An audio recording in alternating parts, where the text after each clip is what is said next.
So before we have our class on, because we are going to have a discussion on how to write a good composition. So in writing a good composition, there is some elements that you're supposed to put into consideration. And these are the elements of a good story. But before we go there, I would like maybe to give an advisory to advise you that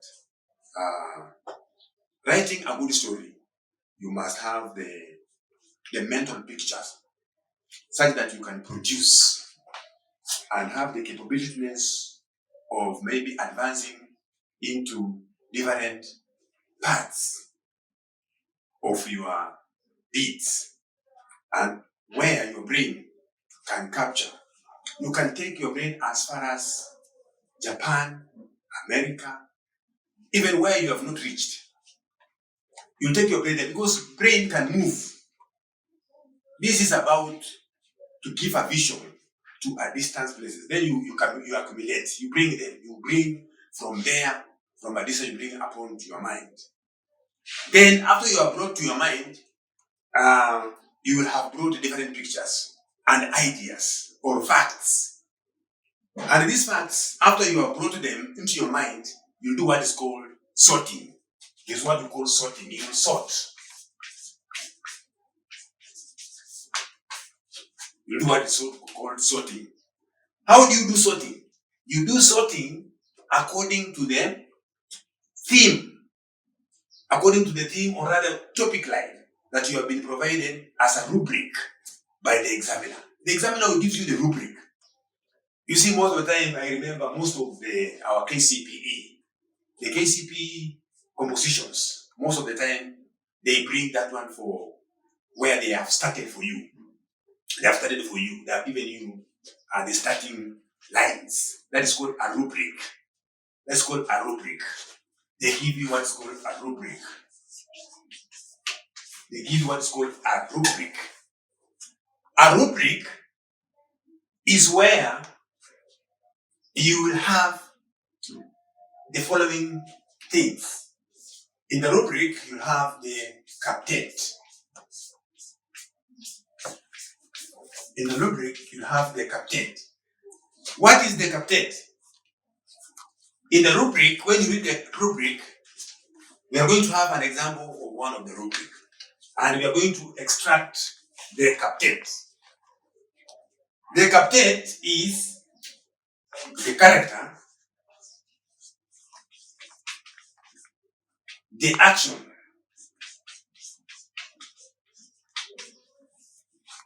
this one is the place, this one is the time, this one is the emotion or attitude.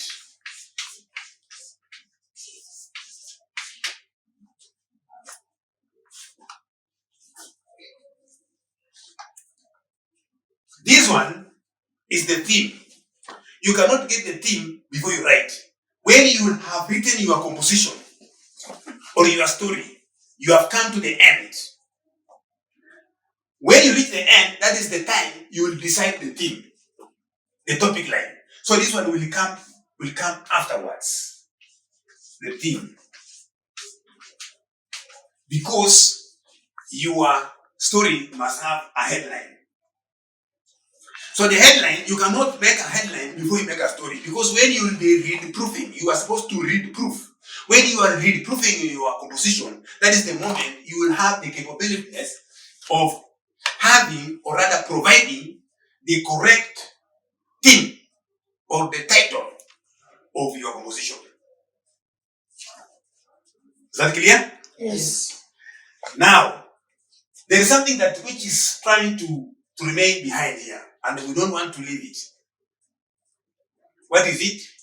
We need to have the rubric After having the rubric, we are now going to make the extraction such that we know a character,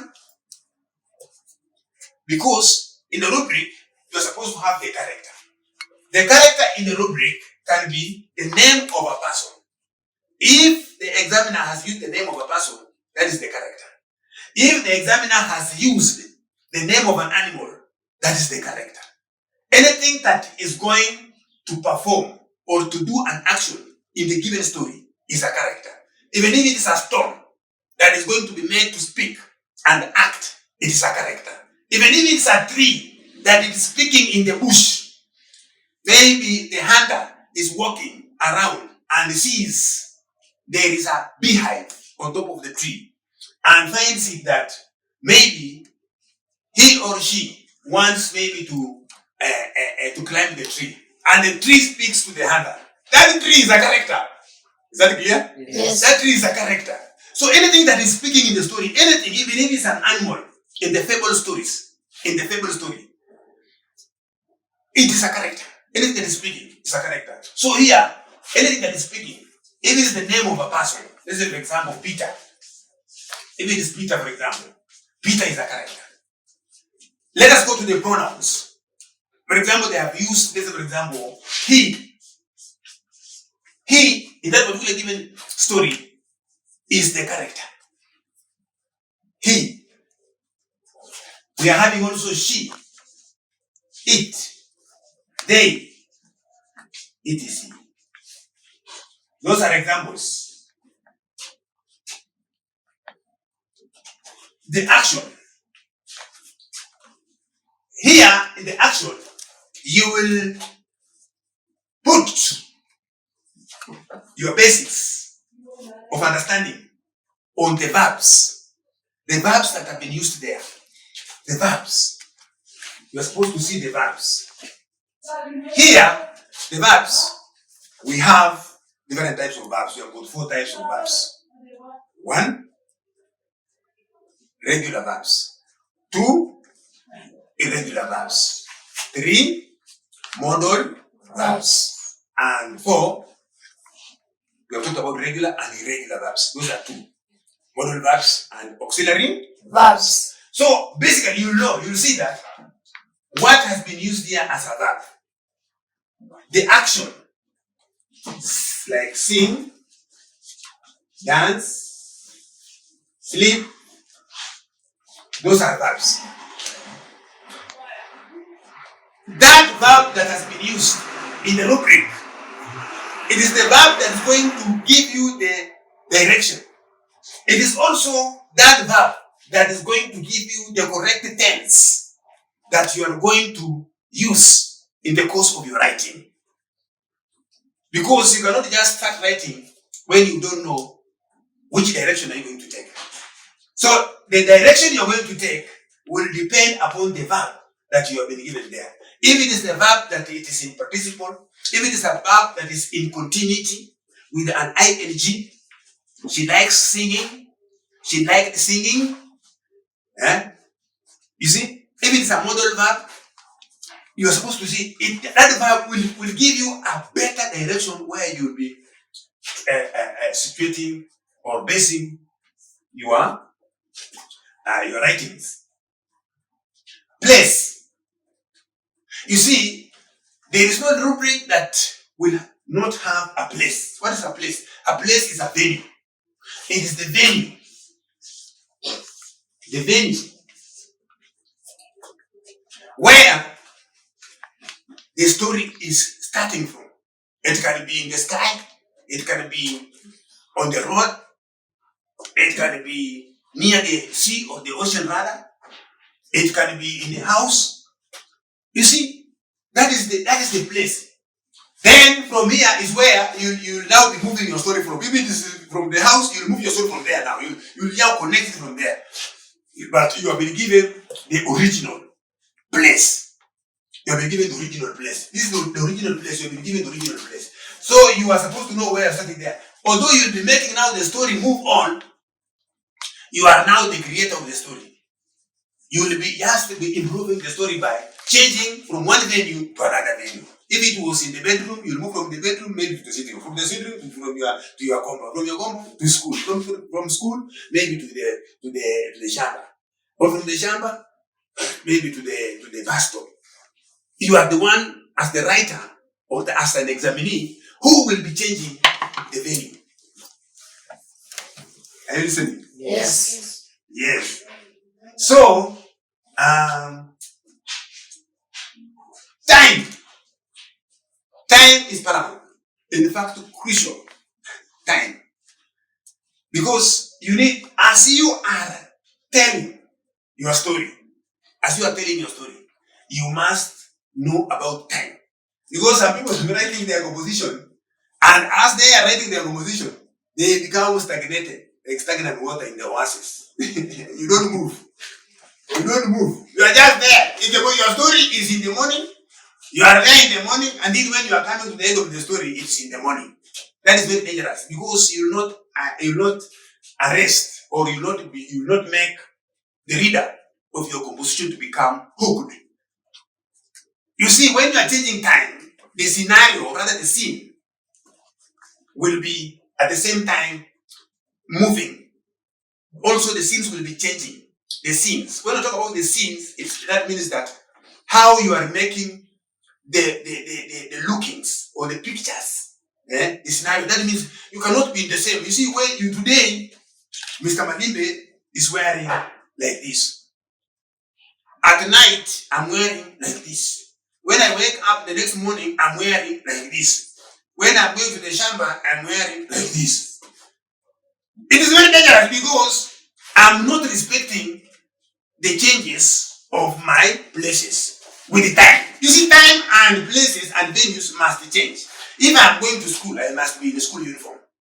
Isn't it so? Yes. If I'm going to the shamba, I must be in gumboot and in my gloves maybe, and maybe having a wheelbarrow or maybe having a rake or a secatiwa, those things.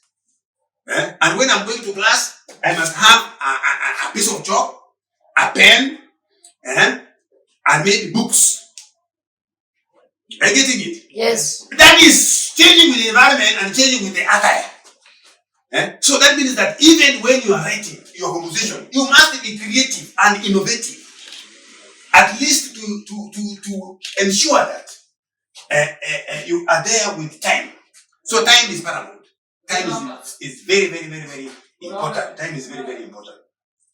So time, when we talk about time, we are talking about the general. So time here. What can we talk about time? What is time here? So time is when an action is taking place. Yes. So that means that how. So that is place plus time. Place plus time. So that means that it is very important for you to understand about place and the time such that you can make a go on. You can make a go on such that you can move forward. But if you cannot understand time, you will not move forward. You must understand time. That time when you are being involved in the looping. What is that time? And what are you going to start by that time? And what are you going to say the next time in the story? And what are you going to complete as your time? You can complete even the midnight. Maybe an individual was caught in an accident. The accident made this person to be taken to the hospital. Time has changed. When you reach there in the hospital, you will go back home. Maybe it was not a fatal and maybe injury. So you will be taken back home. When you go back home, what was the time? And the next morning, did you go to school or you remain home in bed? That is time.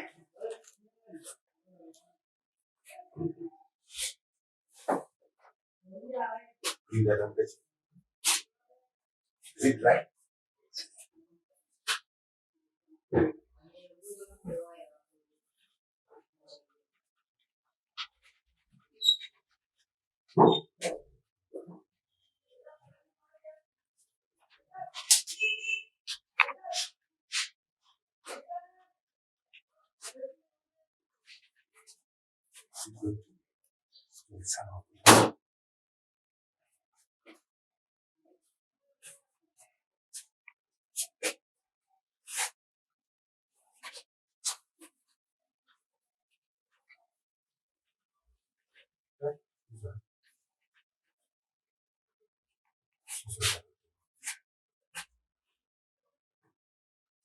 So, let us talk about the elements of a good story.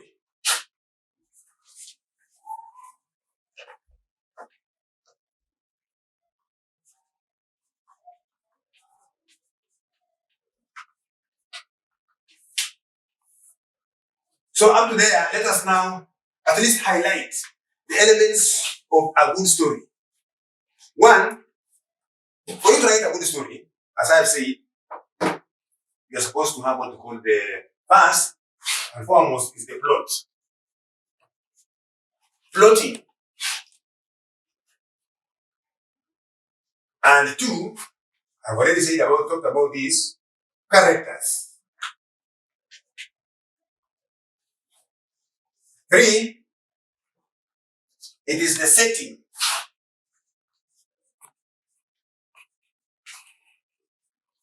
Four, theme. And lastly is the style.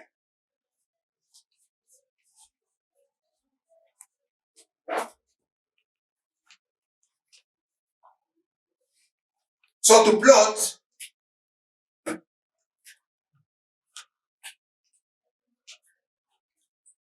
let us start with plotting.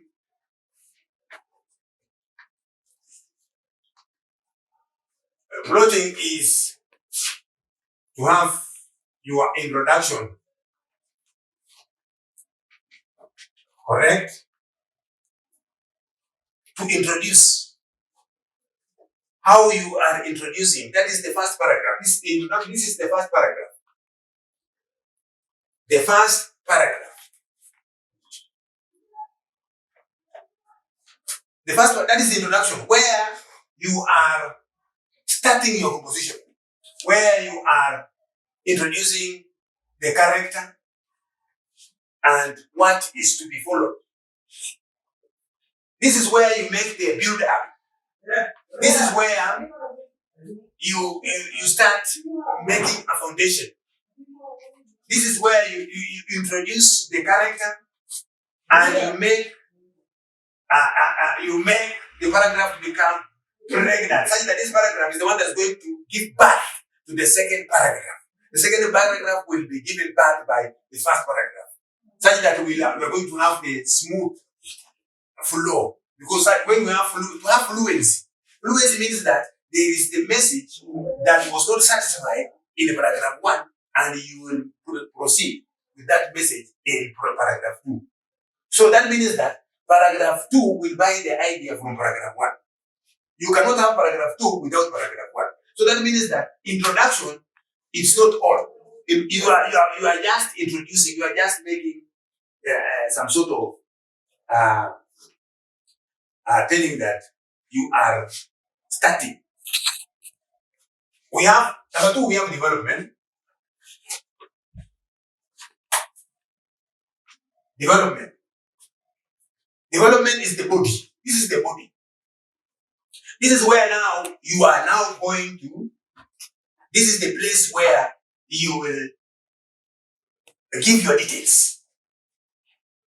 Under development, you will give your details. That is the body. The body can carry 3 paragraphs at most. It can carry 3 paragraphs at most. Or 4. 3 to 4 paragraphs. Introduction is only 1 paragraph, basically. But the body is 3 to 4 paragraphs. And paragraphs which are quite somehow big enough before you come to the last 2 paragraphs. The last 2 paragraphs where you are going to have the climax. Where you are going to have the climax. That is the ending. And in the climax, the introduction and the climax, they can either have proverbs. You can either have the literal devices. The literal devices can be used in the introduction and also here. You can have, in your composition, you can have at least 3 literal devices or 4. Or 7 at most. But you need to balance. You're not supposed to use of the same type. If it's the proverbs, you're supposed to balance. To use at least 2 proverbs, 2 similes, or a metaphor and a hyperbole. Or you can use the other type of little device is idiomatic expressions. But you're not supposed to use idiomatic expressions only from A to Z. That's very bad. Or only using proverbs only. Paragraph 1, proverbs. Paragraph 2, proverbs. Paragraph 3, proverbs. That is very dangerous. Because that one will bring boredom. And that one cannot make your composition suit. So, in the climax, it is good to use a proverb because it can help you summarize. It can help you summarize your composition comfortably. So it is good to use a proverb. It is good to use a proverb in your last and the first part of writing a composition. That is the introduction and the climax. The characters. Who is a character? A character is the doer of the action in the story. A character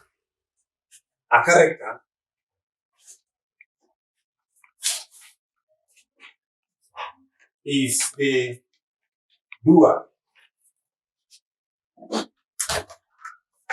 of the action in the story. There is no story that I've been telling you most of the time that there is no story that will survive without a character. And any sentence without doing words is a dead sentence, just like tea without sugar. Any sentence without a verb.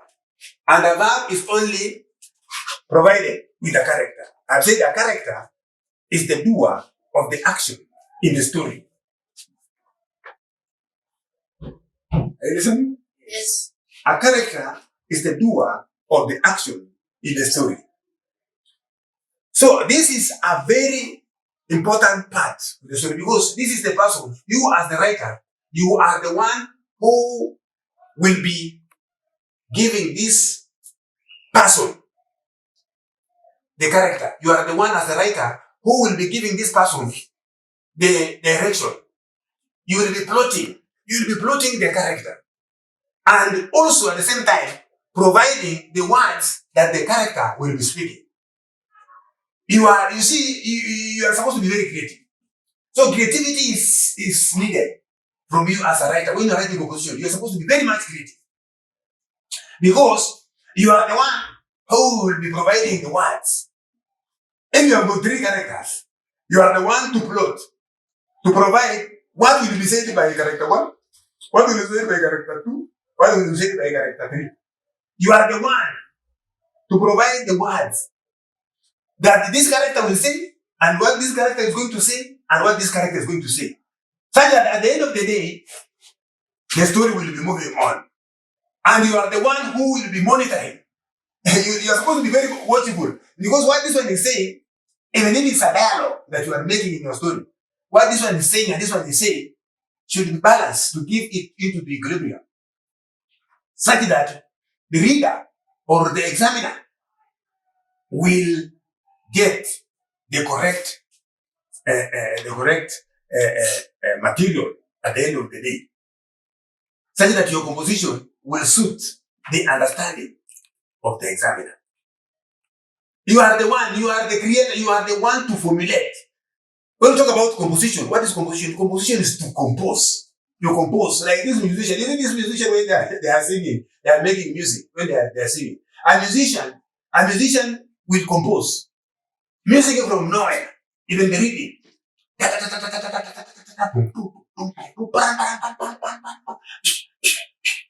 To get the rhythm, that is the rhythm, and also to bring the words inside the music, the rhythm.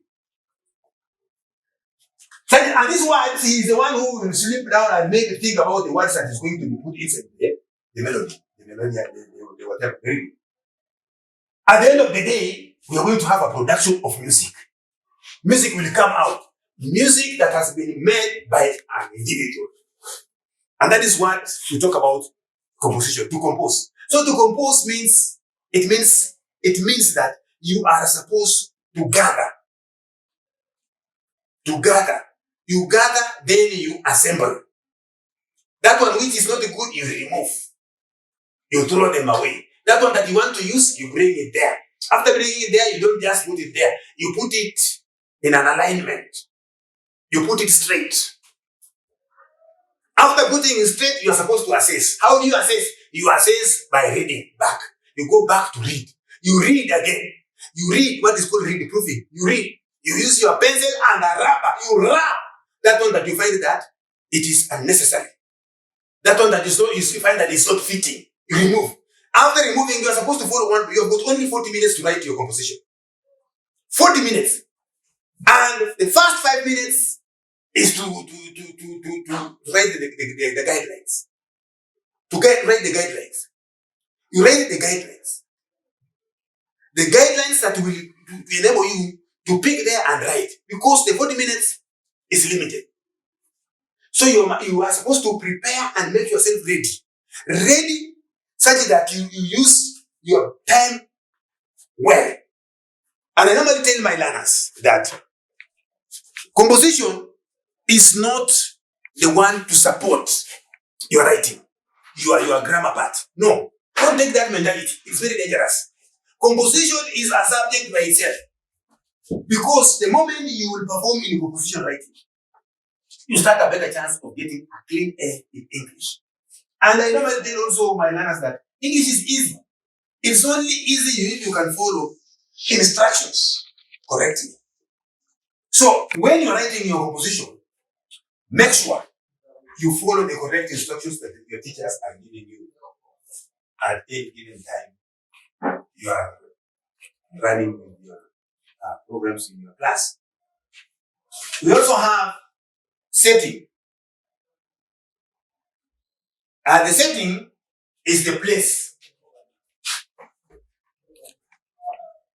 I've talked about this one, the venue. I'm not going to repeat it very much. I've talked about it, the venue. That is the venue where your activities will be taking place. And you are the one whom you will be changing it. Don't stagnate. Don't remain in the same place. As you are writing, where the examiner has given you, change from there. If it's at home, make sure you play with your words, play your cards right, move from home. Take your story outside the compound. If you find that you cannot take your story outside the compound, take it even to the toilet.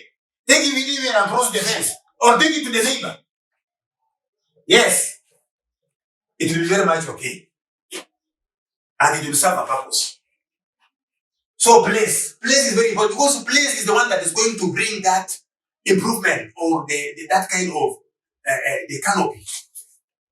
If it is in the forest, you'll see there you'll meet with animals. If in the town, it will make you access the shops, people, multitude of people.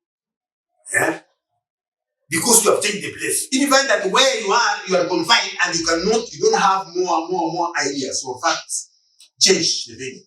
It will empower your explanation and you will furtherly get more and more vocabularies to use in your composition. Is that clear? Yes. You get vocabulary. So you change your vocabulary. If you change the value, you change the vocabulary. If you go to school, you start using desk, teachers, whatever. If you go to the hall, you start using good science. If you go to the forest, you have to move on. That's like that. And you see, your composition, you empower, you see, you at least you create, you become more innovative. I said the theme, that one you will come at the end of the story. But already you have the theme in the blueprint. If you are clever enough, you're supposed to get the theme already in the blueprint. You're supposed to read between the lines. Already you have it in the blueprint. So lastly, the style. The style is about, you see, this one is about using stylistic devices, correct vocabularies, simple English, the connectivity, how you read. That is the structurals. These are the structurals.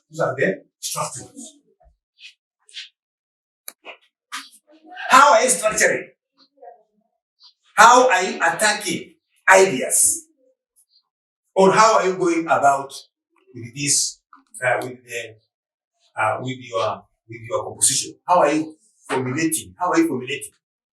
Stylistic devices. Are you using proverbs? Are you using similes or metaphors? Rather, and all that.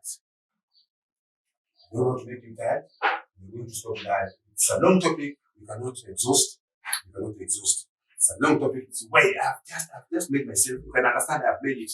I've gone a lot of shortcuts. But if I could prolong, it would go up to some more. So otherwise, I want to say thank you very much for listening to me today.